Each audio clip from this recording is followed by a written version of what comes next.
மாவட்டம் புளியங்கண்ணு கிராமத்தைச் சேர்ந்த பெண்ணிடம் பணம், நகை, வீடு ஆகியவற்றை மோசடி செய்த திமுக நிர்வாகி கொலை மிரட்டலும் விடுப்பதாக புகார் எழுந்துள்ளது. நவ்லாக் பகுதியைச் சேர்ந்த திமுக நிர்வாகி தியாகராஜன் என்பவர் 1,25,00,000 ரூபாய், 40 லட்சம் ரூபாய் மதிப்பிலான தங்க நகைகள் மற்றும் வீடு ஆகியவற்றை அபகரித்துக் கொண்டு கொலை செய்து விடுவேன் என மிரட்டுவதாக ராஜலட்சுமி என்பவர் புகார் அளித்துள்ளார். நிர்வாக திறனற்ற ஸ்டாலின் ஆட்சியில் திமுகவினரின் குற்றங்களை தடுக்காமல் காவல்துறை கும்பகர்ண தூக்கத்தில் இருப்பதாக பொதுமக்கள் குற்றம் சாட்டியுள்ளனர். எதனா ஒன்று நம்ம போய் அவங்க வீட்டில் பணம் கேட்கும் போது தாப்பால் போட்டு உள்ளவே விடுறது இல்லை சார். அப்புறமா அவர் அடிச்சிட்டாரு என்ன. அவங்க குடும்பத்தில் இருக்கிறவங்களும் அவங்களும் தகாத வார்த்தைகள்லாம் பேசுகிறாங்க. அப்படி இருக்கும்போது நமக்கு அந்த வீட்டாண்ட போகிறதுக்கும் கஷ்டமாக இருக்குது. என்னோடய வீட்டில் இருந்துன்னு என்ன பேசுகிறாங்க. இன்னும் வீடு சேதப்படுத்திட்டு இருக்காங்க. உள்ள காலி பண்ண மாட்டேன்றாங்க. கோர்ட்லேயும் நம்ம கொடுத்து இருக்குது. ஆனால் என்னன்னு தெரியல, ரொம்ப அலைச்சலாக்கிடும்.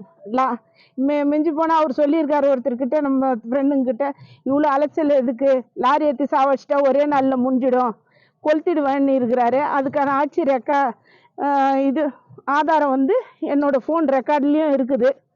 சொல்றது யாருங்க அது? தியாகராஜன் அவரே சொல்லிடுறார், கொளுத்திடுவேன் நானுன்னுட்டு அவரே சொல்கிறாரு அந்த வார்த்தையை. மேலும் அவருக்கு பல பெண்களோட தொடர்பு இருக்குது. அதை நமக்கு இது வரைக்கும் தெரியாது. இப்போ அவங்கவுங்க ஃபோன் போட்டு நம்மக்கிட்ட பேசும்போது தான் ஒவ்வொரு விஷயமும் தெரியுது. அத்தனை பேரும் என்கிட்ட பேசின ரெக்கார்டு, ஆதாரம், அத்தாட்சி எல்லாமே நான் வச்சுன்னு இருக்கிறேன். நான் நெல்லை மாவட்டம் ஏர்வாடியில் அரசு பேருந்தை ஓட்டிச் சென்ற போது திடீரென மாரடைப்பு ஏற்பட்டதால் பேருந்தை நிறுத்திய பிறகு ஓட்டுநர் உயிரிழந்த சம்பவம் சோகத்தை ஏற்படுத்தியுள்ளது. அரசு பேருந்தின் ஓட்டுநர் மாரியப்பன் என்பவருக்கு திடீரென மாரடைப்பு ஏற்பட்டதை அடுத்து உடனடியாக பேருந்தை சாலையோரமாக நிறுத்திவிட்டு அவர் இருக்கையில் சரிந்துள்ளார்.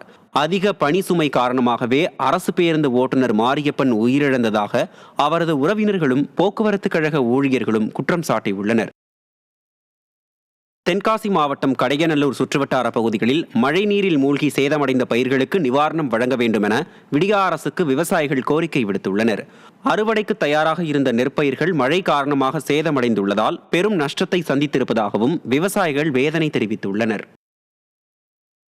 திருவள்ளூர் மாவட்ட சுகாதார அலுவலக வாசலில் திறந்த நிலையில் உள்ள கழிவுநீர் கால்வாயில் அதிக அளவில் கொசுக்கள் உற்பத்தியாகி வருவதால் தொற்றுநோய் ஏற்படும் அபாயம் இருப்பதாக பொதுமக்கள் குற்றம் சாட்டியுள்ளனர்.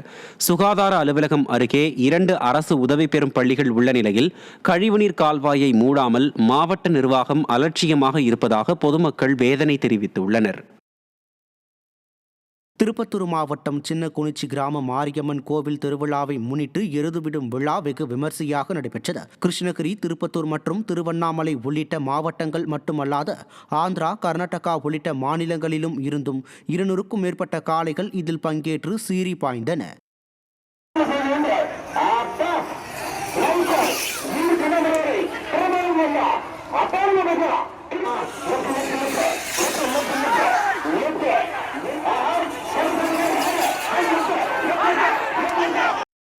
தர்மபுரி நகராட்சியில் அடிப்படை வசதிகள் செய்து தரப்படவில்லை என நகர்மன்ற கூட்டத்தில் அதிமுக கவுன்சிலர்கள் கண்டனங்களை தெரிவித்தனர்.